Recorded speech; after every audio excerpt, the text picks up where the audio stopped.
శుక్లాంబరధరం విష్ణుం శశివర్ణం చతుర్భుజం ప్రసన్నవదనం ఛాయేత్ సర్వవిఘ్నోపశాంతయే. మహిషాసురుని చరిత్ర. పూర్వకాలంలో దేవతలు దానవులు యుద్ధం చేస్తున్నప్పుడు ఆ దానవులు నాశనమైనారు. అంతటా వారి తల్లి మిక్కిలి విచారించి తన తల్లితో ఇలా పలికింది: నా కుమారులందరూ సవితి తల్లి కుమారులైనటువంటి దేవతల చేత చంపబడ్డారు అని చెప్పి మిక్కిలి దుఃఖించింది. ఆ దేవి గొప్పగా ఆదరించి, బాలిక ఏడవకు, దైవవశం వల్ల జరిగిన దాన్ని మనం ఏమీ చెయ్యలేము, నీవు తపస్సు చేయము, నీకు గొప్ప ప్రఖ్యాతుడైన కుమారుడు పుడతాడని చెప్పింది. అట్లు వరం ఇచ్చింది. అప్పుడు ద్వితీయను ఆమె సుపార్శ్వుడు అని మునీశ్వరుని ఆశ్రమానికి పోయింది. అచట గల అనేక జంతువుల రూపాలు పొంది గొప్పగా తపస్సు చేయుచుండెను. ఇట్లుండగా ఒకనాడు మహిష రూపంలో 5 అగ్నిహోత్రాల మధ్యన కూర్చుని గొప్పగా తపస్సు చేయుచుండెను. సుపార్శ్వుడు అని మునీశ్వరుడు అందుకు అసహ్యపడి ఆమెకు మహిష రూపం గల కుమారుడు కలుగునని శపించినాడు. కొంతకాలానికి బ్రహ్మదేవుడు వచ్చి ఆమెను ఆదరించి, అమ్మ, నీకు ఈ ముని యొక్క శాపం తగిలిందని విచారించకు.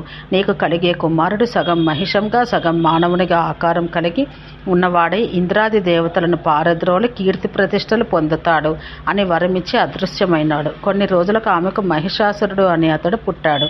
రాక్షసులందరూ ఆ మహిషాసురుని చూసి అనేక విధాలుగా కీర్తించారు. ఓ దానవ శ్రేష్ఠ, దేవతలందరూ విష్ణుమూర్తి దయ వల్ల మమ్మలను పారద్రోలి మా స్వర్గం పరిపాలిస్తున్నారు. కాబట్టి నీవు వారందరినీ జయించి స్వర్గలోకం పరిపాలించమని చెప్పగా ఆ మహేషుడు వారితో కలిసి ఇంద్రలోకానికి వెళ్ళినాడు. అక్కడి వారితో 100 సంవత్సరాలు యుద్ధం చేశాడు.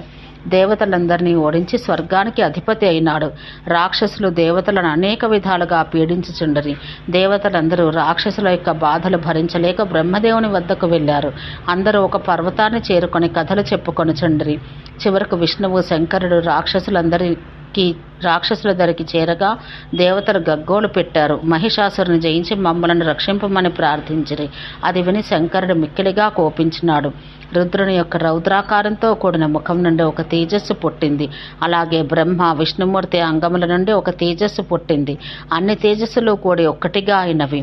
అందులో శివుని యొక్క తేజం ప్రధానమైనది, వదనమైనది. విష్ణు తేజం చేతులయ్యను, యముని యొక్క తేజం వెంట్రుకలయ్యను, చంద్రుని యొక్క తేజం స్తనములుగా, ఇంద్రుని తేజం నడముగా, వరుణుని యొక్క తేజం పాదాలుగా, సౌరం వేళ్లుగా, వాసవం చేతివేలుగా, ఇతర దేవతలందరి యొక్క తేజస్సులు ఇతరములైన అంగములుగా అయ్యను.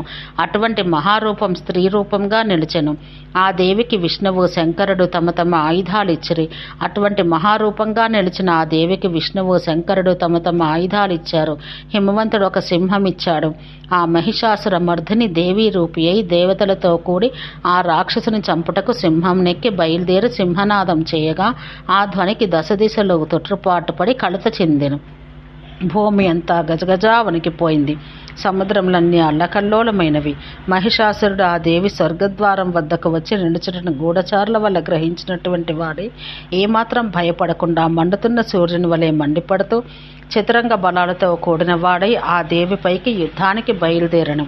మహిషాసురుడు ఈ రీతిగా వచ్చి తన ప్రచండ సైన్యంతో ఆ దేవిని చుట్టుముట్టినాడు. ఆ దేవి కోపావేశంతో ఆ సైన్యమంతటినీ సర్వనాశనం చేసింది. ఆ దేవి యొక్క నిట్టూర్పుల వల్ల అనంతమైన సైన్యం పుట్టి వారందరూ హూంకరించగా ఆయుధాలతో రాక్షసుల మీద పడి వారందరినీ యమపురికి పంపింది. ఆ మహాదేవి కార్చిచ్చువలే రాక్షస సైన్యం అంతటినీ కాల్చివేసింది. యుద్ధభూమి అంతా రక్తసిక్తమైంది. చూచుటకు భయం కలిగించుచున్నది. రాక్షస సేనా నాయకులు భయపడ్డారు. ఒక్కొక్కరే బయలువెడలి ఆ మహాదేవుని ఎదుర్కోలేక కొంతసేపటికి ధైర్యం తెచ్చుకుని యుద్ధానికి తలపడినారు. అంతటా ఆ సైన్యాలను నాశనం చేసి ఆ దేవి మహిషాసురుని సమీపించి, ఓరి, నిన్ను వధించి దేవతలను రక్షిస్తాను అని తన పాదములతో వాని తొక్కిపెట్టి తన త్రిశూలంతో వాని పొడిచి చీల్చగా వెంటనే వాడు మూర్ఛపోయెను. అంతటా ఆ మహిషుడు కొంతసేపటికి తేరుకుని ఆ మహాదేవితో గొప్పగా యుద్ధం చేశాడు. ఆ దేవి మహా అగ్రురాలై తన కత్తితో వాని తల నరికెను. రాక్షస సైన్యం అంతా నలువైపులా పారిపోయింది. సూర్యుడు స్వచ్ఛంగా ప్రకాశిస్తున్నాడు. దేవి కోపం తగ్గించుకోలేక తన దృష్టిని రాక్షసుని పాదాలపై ప్రసరింపచేసింది. దేవతలు జయ జయ ధ్వానాలు చేశారు. ఆ మహాదేవిని అనేక విధాలుగా పొగిడారు. ఎల్లవేళలా మమ్మ కాపాడుచూ ఉండమని ప్రార్థించారు. ఆ మహాదేవి సంతోషించి రక్షిస్తానని పలికి మాయమైంది. మార్కండేయుడు క్రోష్టుకి ఆ దేవి యొక్క మహిమ చెప్పెను. మరలా పార్వతీదేవి శరీరం నందుండి పుట్టినటువంటి శుంభనిశుంభుల యొక్క కథావృత్తాంతం చెప్పెదను. ఓం శాంతి శాంతి శాంతి.